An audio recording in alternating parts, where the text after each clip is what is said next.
Road ઉપર દોસ્તો bike, tractor કે રિક્ષાને એલાઉડ નથી. જેવા થોડાક હજુ આગળ આવશો, લગભગ 200 થી 500 મીટર હાલ જે અમે જગ્યાએ ઊભા છીએ, આ જગ્યા તમને આવશે. અને આ જગ્યા જે છે, તમારે જો રીલ બનાવી હોય કે પછી અહીંયા તમારે ફોટોગ્રાફી કરવી હોય તો આ એક મોટો પહાડ તમને જોવા મળી રહ્યો છે. ખરેખર બહુ મસ્ત પહાડ જેવું લાગે છે અને અહીંયા તમે એન્જોય કરી શકશો આ પ્લેસને, જે અમે અત્યારે હાલ કરી રહ્યા છીએ. તો અહીંયા તમને સામે દેખાતી હશે સ્પીડ લિમિટ પણ આપેલી છે દરેક જે વ્હીકલ આની પર. તમને આ રોડનો એક્સપિરિયન્સ તમને કહીશું કે કેવો રોડ છે, આખો બનાવેલો. તમને જર્ની જોવા મળી રહી છે હાલ Ahmedabad to Dholera express highway, અને આપણે જઈ રહ્યા છીએ અમદાવાદથી સારંગપુર. તો આ જે ટ્રીપ જે છે ખૂબ જ ઇન્ટરેસ્ટિંગ રહેવાની છે દોસ્તો. તમે જ્યારે પણ અમદાવાદથી સારંગપુર જતા હશો તો તમારે ટાઈમ જે છે 3-4 કલાક જેવો થઈ જતો હોય છે, પરંતુ આજે હાઈવે બની ગયા પછી અહીંયાથી લોકો હવે જઈ રહ્યા છે સારંગપુર હનુમાનજી મંદિર જે દર્શન કરવા માટે. તો ખરેખર આ રસ્તો જે યુઝ કરે છે એનો ટાઈમિંગ જે છે મિનિમમ 2 થી 2.5 કલાકમાં તે લોકો ત્યાં પહોંચી શકે છે. સાંભળ્યું હતું કે આગળનો જે ધોલેરા જે હાઈવે જે છે ત્યાંથી સારંગપુર જવાનો રસ્તો એકદમ ખરાબ છે, પરંતુ આજે આપણે જઈ રહ્યા છીએ, તમને બતાવીશું કે હવે રસ્તો બની ગયો છે કે એવો ને એવો છે.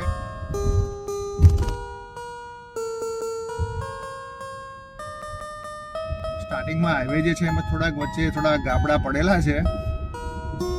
આગળ જોઈએ હવે કેવો રસ્તો આવે છે. કે કાર જે વ્હીકલ આની પર જવાના છે બધાની સ્પીડ કઈ છે એ સ્પીડ તમને આની અંદર પણ મેન્શન કરીશું. જય શ્રી રામ દોસ્તો, તમારા બધાનું સ્વાગત છે અમારી આ યુટ્યુબ ચેનલ HDV લાઈફ ની અંદર. દોસ્તો આજે તમને બતાવવા જઈ રહ્યા છે રોડ ટ્રીપ કે જે આપણે અમદાવાદથી ધોલેરા જે હાઈવે નવો બન્યો છે, અમદાવાદથી ધોલેરા એક્સપ્રેસ હાઈવે, એ તમને બતાવવા જઈ રહ્યા છીએ. આખી ઇન્ફોર્મેશન તમને બતાવીશું કે આ રોડ કેવો છે. અને જો તમારે છેક ભાવનગર સુધી જવું હોય તો આ રોડ ત્યાં સુધી કમ્પ્લીટલી બની ચૂક્યો છે. અને હા, તમે જ્યારે પણ અમદાવાદથી સારંગપુર જતા હશો તો તમારે ટાઈમ જે છે 3-4 કલાક જેવો થઈ જતો હોય છે, પરંતુ આજે હાઈવે બની ગયા પછી અહીંયાથી લોકો હવે જઈ રહ્યા છે સારંગપુર હનુમાનજી મંદિર જે દર્શન કરવા માટે. તો ખરેખર આ રસ્તો જે યુઝ કરે છે એનો ટાઈમિંગ જે છે મિનિમમ 2 થી 2.5 કલાકમાં તે લોકો ત્યાં પહોંચી શકે છે. અને ખરેખર દોસ્તો આ જે રોડ જે છે ખૂબ સારો બનાવ્યો છે. તો આપણે તમને બતાવીશું આપણી વિડીયોમાં કે આ રોડ કેવો છે. ઇન્ફોર્મેશન મળવાની છે કે કાર જે વ્હીકલ આની પર જવાના છે બધાની સ્પીડ કઈ છે એ સ્પીડ તમને આની અંદર પણ મેન્શન કરીશું. અને ખરેખર દોસ્તો આ રોડનો એક્સપિરિયન્સ પણ તમારી સાથે આપણે શેર કરીશું, તો વિડીયોને લાસ્ટ સુધી જરૂરથી જોજો. આ છે ફ્રેન્ડ ધોલેરા એક્સપ્રેસ હાઈવે ની અહીંયાથી એન્ટ્રી.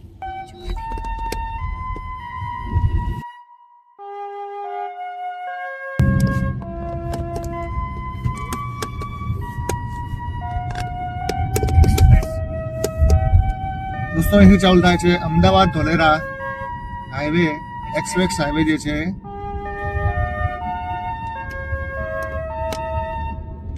આપણે હાઈવે પર ચડી ગયા છીએ. હવે આ રોડ ઉપર દોસ્તો બાઇક, ટ્રેક્ટર કે રિક્ષાને એલાઉડ નથી. આ રસ્તો જે છે એકદમ સ્ટ્રેટ છે. અને કદાચ તમે લોકો માઉન્ટ આબુ કે આબુ ગયા હશો તો તમને ખબર હશે કે જે માઉન્ટ આબુનો જે રોડ જે છે એકદમ ખતરનાક છે. એના જે વળાંકો જે છે એકદમ ખતરનાક છે. જો તમે ના ગયા હોય, એની વિડીયો જો તમારે જોવી હોય તો હું એની લિંક જે છે એ ડિસ્ક્રિપ્શન બોક્સની અંદર મૂકી દઈશ. એના પર આપણે ગયેલા છીએ અને એની વિડીયો પણ શૂટ કરેલી છે. ખરેખર દોસ્તો એ જે છે એકદમ ખતરનાક એના વળાંકો છે.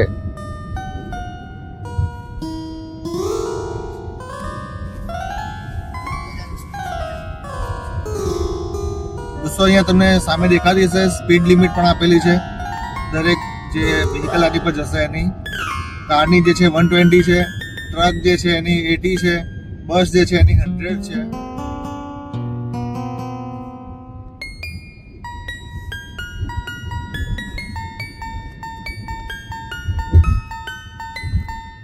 આ રોડનો એક્સપિરિયન્સ તમને કહીશું કે કેવો રોડ છે, આખો બનાવેલો. તમને જર્ની જોવા મળી રહી છે હાલ Ahmedabad to Dholera express highway, અને આપણે જઈ રહ્યા છીએ અમદાવાદથી સારંગપુર. તો આ જે ટ્રીપ જે છે ખૂબ જ ઇન્ટરેસ્ટિંગ રહેવાની છે દોસ્તો. એવું સાંભળ્યું હતું કે આગળનો જે ધોલેરા જે હાઈવે જે છે ત્યાંથી સારંગપુર જવાનો રસ્તો એકદમ ખરાબ છે, પરંતુ આજે આપણે જઈ રહ્યા છીએ, તમને બતાવીશું કે હવે રસ્તો બની ગયો છે કે એવો ને એવો છે.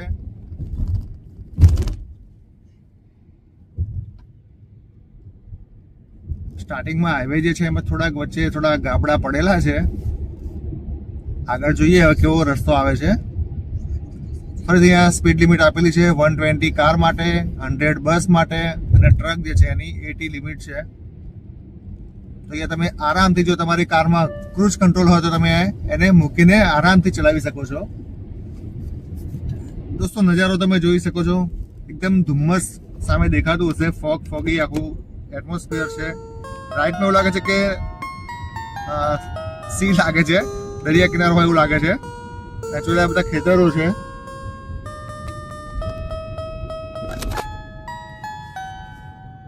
મસ્ત લાગે છે. જો સન રાઈઝ થઈ ગયો છે.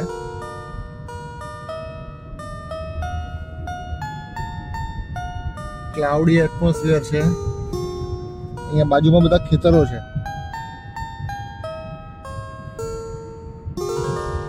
ભાવનગર અહીંયાથી 137 બતાવે છે.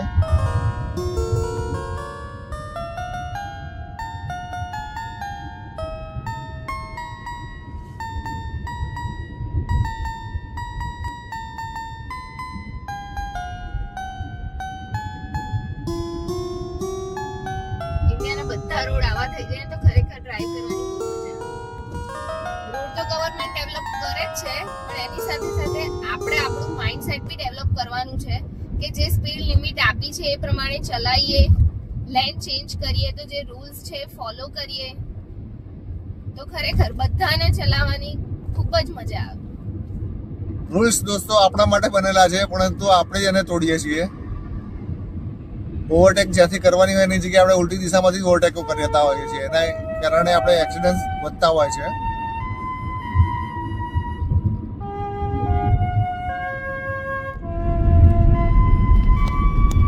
દોસ્તો અહીંયા હવે સામે તમને દેખાઈ રહ્યો છે ટોલ ટેક્સ આવી ગયો છે.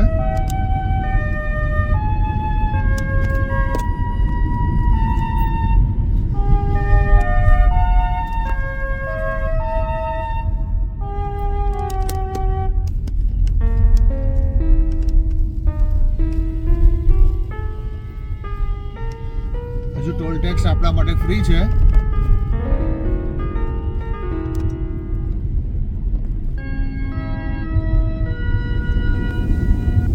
શું મસ્ત લાગી રહ્યું છે, તમે જોઈ રહ્યા છો દોસ્તો. એકદમ એટમોસ્ફિયર બી એકદમ ખરેખર લાજવાબ થઈ ગયેલું છે.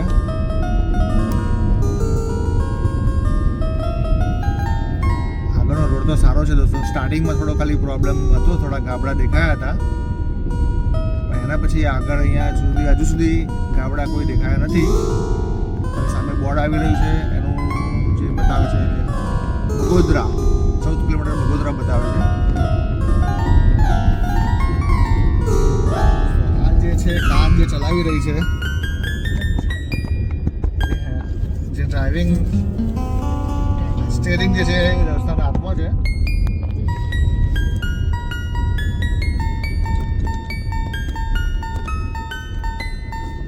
નવો ચસ્કો ચડ્યો છે ફ્રેન્ડ્સ હવે ગાડી ચલાવવાનો. ખરેખર જ્યાંથી કાર નવી આવી છે ત્યારથી મને આપતી જ નથી. હું જ ચલાવીશ, કે જ્યાં જવું હોય ત્યાં હું તમને લઈ જઈશ, પણ હું જ ચલાવીશ. શું કે મારીશ? મગજમાં એવું થાય છે કે ફ્રેન્ડ્સ આટલા કિલોમીટર લોંગ ડિસ્ટન્સ હું ચલાવી શકું એમ. અમે અંબાજી પણ ગયા હતા તો અંબાજી પણ એને ચલાવ્યું હતું. છેક સુધી અંબાજી સુધી એને ચલાવેલી હતી. આમ કહેવાય છે કે ડર કે આગે જીત હે, તો કરીએ છીએ. અમુક જગ્યાએ બીક લાગે છે ત્યારે હું આપી દઉં છું વિવેકને. હવે આરવીસ શીખવાની છે. શું કે આરવીસ? અત્યારે તો નહીં. અભી તો मैं छोटा सा प्यारा सा बच्चा हूं. સાયકલ સારી આપણે. સાયકલ સારી, એ વાત સાચી. સામે બોર્ડ દેખાઈ રહ્યું છે ભાવનગર 81 કિલોમીટર અને ધોલેરા એરપોર્ટ જે છે એ 39 કિલોમીટર અહીંયાથી છે. દોસ્તો આ રોડ ઉપર તમને બતાવી રહ્યા છે આરામ અને સેવા વિસ્તાર, જે 2 કિલોમીટર આગળ છે. તમને આવા ઇન્ડિકેશન ઘણા મળશે તમને લોકોને કે ટોયલેટ છે, નાસ્તા પાણી છે, પેટ્રોલ પંપ છે, કે પછી કે જે જગ્યાએ જ્યાં આપણે તમને હેલ્થની જરૂર પડતી હોય મેડિકેશન વસ્તુ પણ તમને અહીંયા રોડ ઉપર તમને અવેલેબલ થઈ જશે. અને અમારી આગળ જઈ રહી છે કિયા સાયરોઝ આપણી છે કિયા સેલ્ટોસ. અને અમારી છે કિયા સેલ્ટોઝ. ખરેખર દોસ્તો રસ્તો સારો દેખાઈ રહ્યો છે.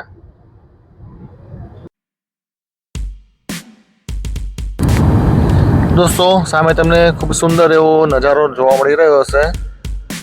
એકદમ લીલુંછમ ખેતરો બધા છે, ઘઉં આવેલા છે. કદાચ તમને કેમેરામાં દેખાતું હોય. આગળ સન એકદમ બ્રાઇટનેસ વધી ગઈ છે સનની હવે.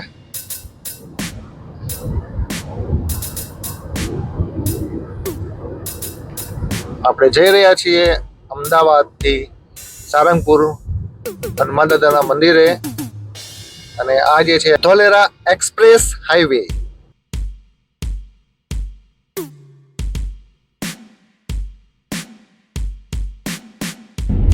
ફ્રેન્ડ્સ, ધોલેરા એરપોર્ટ અહીંથી 20 કિલોમીટર દૂર છે. અને તમને ફ્રેન્ડ્સ ખબર જ હશે કે ધોલેરા જે છે એ આપણા નરેન્દ્ર મોદીજીનો ડ્રીમ પ્રોજેક્ટ છે. અને આ પહેલું સિટી છે કે જેનું પ્લાનિંગ પહેલા થયું છે અને એનું ઇન્ફ્રાસ્ટ્રક્ચર અને ડેવલપમેન્ટ પછી થયું છે. એટલે આનું ડેવલપમેન્ટ એકદમ પરફેક્ટ વેમાં થયું છે. અને ખરેખર મોદીજીએ આપણા ઇન્ડિયામાં ઘણું ડેવલપ કર્યું છે. અને મારી તો એક ઈચ્છા છે, ધોલેરા સ્માર્ટ સિટીને જોવાની ઈચ્છા તો છે જ. ત્યાં બહુ જ બધા નવા પ્રોજેક્ટ્સ આવી રહ્યા છે અને બહુ બધા લોકોને ત્યાં રોજગાર બી મળવાનો છે. અને એના હિસાબે આપણું ગુજરાત ટોપ ડેવલપમેન્ટ સ્ટેટમાં આવી જશે.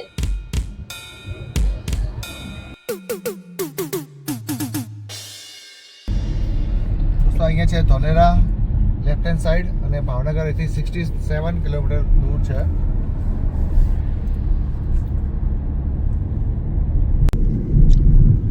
આ જે છે બધો એરિયા જે છે ધોલેરાનો એરિયા છે. અહીંયા તમને લોકોને પ્લોટિંગ્સ, વિલાનો જગ્યા, દરેક વસ્તુ અહીંયા તમને ઇન્વેસ્ટમેન્ટ કરવું હોય તો આ જગ્યા તમને એ લોકોને મળી જવાની છે. સામે તમને લોકોને બોર્ડ દેખાતા હશે. જે જગ્યાએ ધોલેરાની ડિફરન્ટ ટાઈપની ટીપી જે છે એના ઇન્ડિકેશન અહીંયા મૂકેલા છે.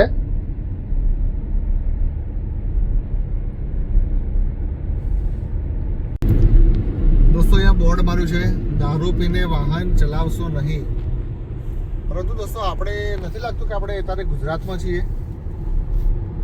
તો આ બોર્ડનો મિનિંગ શું? ગુજરાતની અંદર આ બોર્ડ મારેલું હોય એનો મતલબ શું? સારો કોમેન્ટ જરૂરથી કરજો.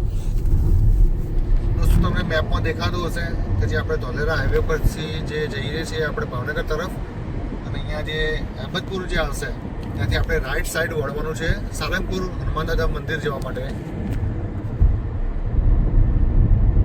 ડાયમંડ સર્કલ ઓફ અહેમદપુર થઈને જવાનું છે.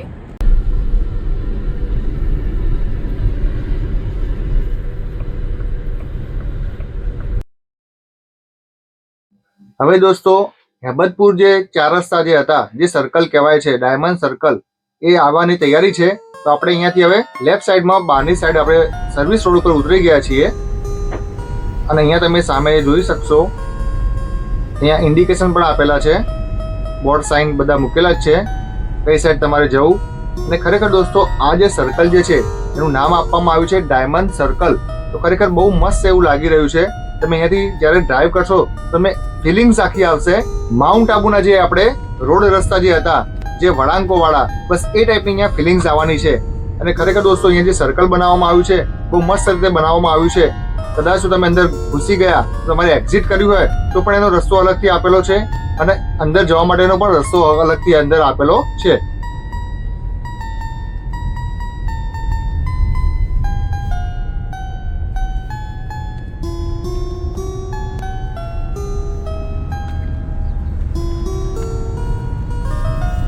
સામે તમે જોઈ રહ્યા છો અહેમદપુરનું બોર્ડ મારેલું છે. અને આપણે અહીંયાથી હવે આગળ વધીશું. આ સર્કલ ઉપર તમને લોકોને કાર ચલાવવાની ખરેખર બહુ મજા આવવાની છે. અહીંયાથી આપણે હવે રાઈટ સાઈડ વળી ગયા છીએ. જેમ ઇન્ડિકેશન આપે છે એ પ્રમાણે આપણે આગળ વધવાનું છે. અહીંયાથી સારંગપુર હનુમાન દાદાનું મંદિર જે છે એ છે 39 થી 40 કિલોમીટર છે. અહીંયાથી આપણે સાઈડમાં આપણે વળી જઈશું અને આગળ એક જે આવશે રસ્તો, ત્યાંથી આપણે હવે આગળ સારંગપુર જવાનો રસ્તો મળી જશે આપણને.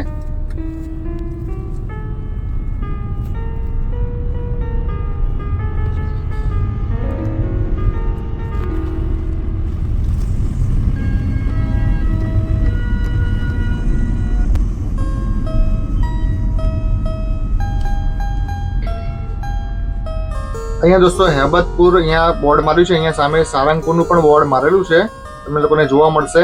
હવે આ જે રસ્તો જે છે અહીંયાથી હવે સિંગલ પટ્ટીનો રસ્તો છે અને આ રસ્તો છેક સુધી આપણે કમ્પ્લીટ બની ચૂક્યો છે. તો આપણે અમદાવાદથી સારંગપુર જવાનું હોય ને ત્યારે અમદાવાદ ધોલેરા એક્સપ્રેસ હાઈવે પર ચડી જવાનું મિત્રો, અને ત્યાં સુધી હેડ્યા જવાનું કે જ્યાં સુધી હેબતપુર ના આવે. અને હેબતપુર જેવું આવે ત્યાંથી રાઈટ સાઈડ આપણે ટર્ન લઈ લેવાનું. અને સર્કલ ને શું કહેવાય? એ સર્કલ નું નામ જે છે એ છે ડાયમંડ સર્કલ. ત્યાંથી તમે રાઈટ સાઈડ વળી લેશો. ખરેખર એ જે વળાંક જે છે બહુ મસ્ત એવા વળાંકો છે. એ વળાંકો જેવા તમારા પતશે ને તો તમારે જે રસ્તો આવશે હેબતપુરથી અંદરની સારંગપુર જવાનો રસ્તો, અને જેવા થોડાક હજુ આગળ આવશો લગભગ 200 થી 500 મીટર, હાલ જે અમે જગ્યાએ ઊભા છીએ આ જગ્યા તમને આવશે. અને આ જગ્યા જે છે તમારે જો રીલ બનાવવી હોય કે પછી અહીંયા તમારે ફોટોગ્રાફી કરવી હોય તો આ એક મોટો પહાડ તમને જોવા મળી રહ્યો છે. ખરેખર બહુ મસ્ત પહાડ જેવું લાગે છે અને અહીંયા અહીં તમે એન્જોય કરી શકશો આ પ્લેસને જે અમે અત્યારે હાલ કરી રહ્યા છીએ. કેવું લાગ્યું તને? મજા આવી ગઈ. હજુ મારે રીલ ઉતારવાની છે અહીંયા.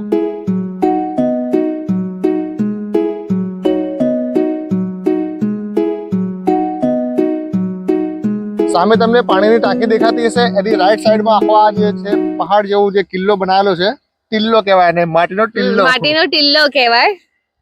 એની પર તમે એન્જોય કરી શકશો. સામે જે છે અમારી કાર અમે ત્યાં મૂકી દીધી છે અને અત્યારે હાલ અહીંયા એન્જોય કરી રહ્યા છીએ.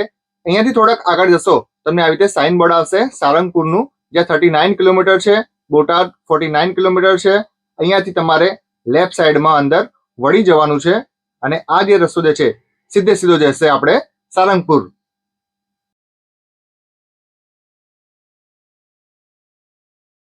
દોસ્તો આજે હેબતપુરથી જે સારંગપુર જવાનો રસ્તો જે હતો, પહેલા આ જે રસ્તો તમને જોવા મળી રહ્યો છે એકદમ ક્લીન નવો જે છે એ પહેલા એકદમ ખરાબ હતો. એના કારણે લોકો કહેતા હતા કે રસ્તો ખરાબ છે ખરાબ છે ખરાબ છે, પરંતુ દોસ્તો હવે આ રોડ એકદમ નવો બની ગયો છે. તમે જોઈ રહ્યા છો બહુ મસ્ત એવી સ્પીડ તમે અહીંયાથી ગાડી તમે ચલાવીને જઈ શકો છો. તો હવે દોસ્તો તમારે સારંગપુર જવું હોય તો ધોલેરા એક્સપ્રેસનો ઉપયોગ જ કરાય અને ત્યાંથી હેબતપુરથી તમે સારંગપુર આરામથી જઈ શકશો.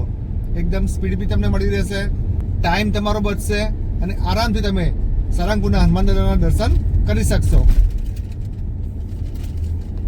જો અહીંયા સુધી વિડીયો જોઈ લીધી હોય તો વિડીયોને સબસ્ક્રાઇબ ના કરી હોય તો એને સબસ્ક્રાઇબ કરી દેજો. કષ્ટભંજન દેવ કી જય હો. દોસ્તો અહીંયાથી સારંગપુર જે છે એ 14 કિલોમીટર દૂર છે. ઘણા વર્ષો પછી આ છકડાનો અવાજ સાંભળવા મળ્યો. દોસ્તો તમે લોકો છકડામાં બેઠેલા છો? હવે આ જે છકડા જે છે આપણે અમદાવાદમાં તો ક્યાં જોવા નથી મળતા, પરંતુ અહીંયા હજુ પણ અવેલેબલ છે. તો તમે અહીંયા બેસેલા હોય આ છકડામાં તો કોમેન્ટ જરૂરથી કરજો. ફાઇનલી દોસ્તો આપણે પહોંચી ગયા છીએ સારંગપુર હનુમાન દાદાના મંદિરે. અમારે જે ટાઈમ લાગ્યો છે 2.5 કલાક જેવો લાગ્યો છે. એકચ્યુઅલ આનાથી પણ ઓછો ટાઈમ લાગશે, કારણ કે અમે લોકો વિડીયો શૂટ કરતા કરતા આવ્યા છીએ અને થોડો ટાઈમ એન્જોય પણ કરતા કરતા આવ્યા છીએ. તો અમારો ટાઈમ જે છે થોડો વધારે લાગ્યો છે. અહીંયા તમે જોઈ રહ્યા છો એવું લાગે છે કે ક્યાંક ફોરેનની અંદર આવી ગયા હોય. આ તમને સામે જે જોવા મળી રહી છે એ છે શ્રી ગોપાલાનંદ સ્વામી યાત્રિક ભવન. દોસ્તો અહીંયા તમારે જો સ્ટે કરવો હોય, નાઇટ હોલ્ડિંગ કરવું હોય તો અહીંયા તમને લોકોને અહીંયા રૂમ્સ પણ અવેલેબલ થઈ જશે અને જાણે એવું લાગે છે કે 5 સ્ટાર હોટેલ હોય એ ટાઈપની અહીંયા આ યાત્રિક ભવન બનાવવામાં આવ્યા છે. હનુમાન દાદાના મંદિરની પાછળ પણ એક વ્હાઇટ હાઉસ છે, ત્યાં પણ તમારે જો રોકાવું હોય તો ત્યાં પણ તમને લોકોને એ જગ્યા મળી જશે. અને જો હનુમાન દાદાના તમારે દર્શન કરવા હોય તો એની હું લિંક તમને ડિસ્ક્રિપ્શન બોક્સમાં મૂકી દઈશ. એની હિસ્ટ્રી સાથે તમને લોકોને એના દર્શન થવાના છે. હવે આ વિડીયોને આપણે અહીંયા ફિનિશ કરીએ છીએ. હવે મળીશું નેક્સ્ટ વિડીયોમાં. ત્યાં સુધી તમને લોકોને જય હિન્દ, વંદે માતરમ, ભારત માતા કી જય, જય શ્રી રામ, કષ્ટભંજન દેવ કી જય હો.